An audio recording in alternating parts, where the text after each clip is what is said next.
Umut Hakkı her ne kadar Bahçeli'nin işte grup toplantısında, MHP grup toplantısında işte Sayın Öcalan gelsin, DEM Parti'nin grubunda konuşsun demesiyle Türkiye gündemine girdiği sanılıyorsa aslında gerçekte öyle değil. Umut Hakkı yıllardır Türkiye'nin ve Avrupa'nın gündeminde olan, bu nedenle de işte süreçleri işletilen bir durumdur. Mahkeme, Avrupa İnsan Hakları Mahkemesi kararlar verdikten ve ihlal verdikten sonra artık onun denetimi bildiğiniz gibi komiteye geçiyor. Komite, Bakanlar Komitesi onu denetliyor. Şimdi Umut Hakkı ihlali kararının Türkiye'nin uygulamadığı ilk ihlal değil. Daha önce çok benzer ihlallere ilişkinde Türkiye uygun prosedürü yapmadı ve ihlali gidermedi. Şimdi en son Eylül 2024 yılında komite bu ihlal kararının giderilmediğine ilişkin bir toplantı yapmıştı ve Türkiye'den bazı sürece ilişkin bazı cevaplar istemişti ve komite buna ilişkin toplantıyı 25 Eylül'de yapacağı belirtmişti. 3 ay sonra komite bir karar alacak ve Türkiye'nin bu ihlali uygulamadığına ilişkin, ona neden uygulamadığını ve uygulayıp uygulamayacağını ve uygulayacaksa buna ilişkin bir takvimin sunması halinde farklı ihtimaller dahilinde kendine göre bir yaptırım programı, takvimi çizmesi gerekiyor. Eğer Türkiye derse ki ben o tarihe kadar derse ki işte ben şu önüme bir takvim koydum, bu takvim süresi içinde ben bu ihlali gidereceğim derse ona göre bir denetim mekanizması kurar.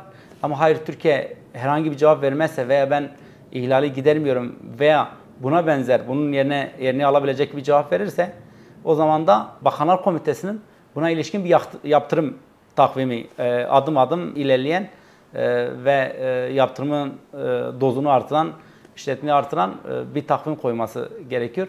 Yani işte bu toplantılara katılmama cezasından, işte idari para cezasından kadar gidiyor. En son yaptırım üyelikten çıkarma cezasına kadar gidiyor. Yani bizim umudumuz o ki o tarihe kadar Türkiye işte ihlali nasıl gidereceğine ilişkin bir takvim sunması. Bir ihlal kararının Türkiye tarafından uygulanması benzer şekillerin hepsine sirayet eder. Yani bu nedenle de Türkiye'de şu anda binlerce ağırlaştırılmış müebbet hapis cezasının infazını çeken ve hücrede kalan, ağır tecrit koşullarında kalan kişiler var. Bu kişiler de böyle bir ihlal kararının giderilmesi durumunda kendileri de faydalanacaktır. Umut Hakkı'ndan bahsetmişken şimdi herkesin umudunu bağladığı bir süreç var. Yani gerçekten bugün istisnai durumlarda belli böyle çok da genel bir yüklü olmayan siyasi partiler ve bazı kurumlar ve kişiler dışında genel olarak Türkiye'nin şu anda yaşayan herkes umudunu bu sürece bağlamış durumda ve sürecin başarılı gitmesi için adeta dua ediyor, elinden geleni yapıyor. Şimdi burada da şöyle bir durum söz konusudur. Sürecin başarıya ulaşabilmesi için karşılıklı iki tarafın pratikleri önemlidir. Attığı pratik adımlar önemlidir.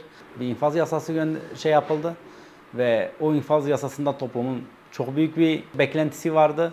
Ama adeta dağ fare doğurdu misali hiçbir beklenti karşılanmadı. PKK'nın işte silah bırakma kararına karşı, feshetme kararına karşı çok, yani bu toplumda beklenemeyen çok büyük bir karardı, çok büyük bir adımdı. İşte bir taraf böyle bir adım atınca karşındakinden de aynı şekilde o değerde bir hamle beklersin. İşte biraz beklentiler bu infaz yasasına odaklanmış. Devletin bu hem Umut Hakkı dahil infaz düzenlemesini yapabilmesi için toplumdan ciddi bir talep olması gerekiyor. Kurumlardan, kuruluşlardan, insan hakları örgütlerinden, siyasi partilerden, yani bu yönde çok ciddi beklenti olması, beklentinin oluşuyor olması lazım ve bunu dile getirmek gerekiyor. Yani bir de şu biliniyor, yani bugün süreç başarıya ulaşırsa, yani son hamlede işin sonucu genel aftır. Yani kimsenin hiçbir siyasi tutuklunun cezaevinde kalmaması gereken bir durumdur. Sayın Öcalan dahil.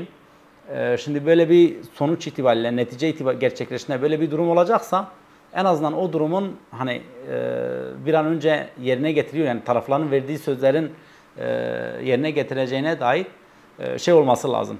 Yani bazı pratik adımları atması lazım. Tarafların bu kadar temkinli davranmasının sebebi özellikle PKK'nın aldığı bu karardan sonra diğer adımları atmasının da temkinli davranmasının sebebi işte karşı taraf olan devletin buna karşılık olarak ciddi adımlar atmaması, cesur davranmamasıdır. Eylül ayında Bakanlar Komitesi bir toplantı alacak ve toplantının bu karara ilişkin, uygulanıp uygulanmadığına ilişkin, Türkiye'nin şimdiye kadar buna ilişkin neler yaptığına ve daha önce Türkiye'ye sunmuş olduğu sürelerin ve soruların cevabını almasına yönelik ciddi bir toplantı alacak. Bizim birinci hedefimiz, amacımız yani bu toplantıya kadar hani Türkiye'yi adım atmaya zorlamak. Yani bu ihlali gidermek için bir takvim sunmak ve doğrudan ihlali gidermek.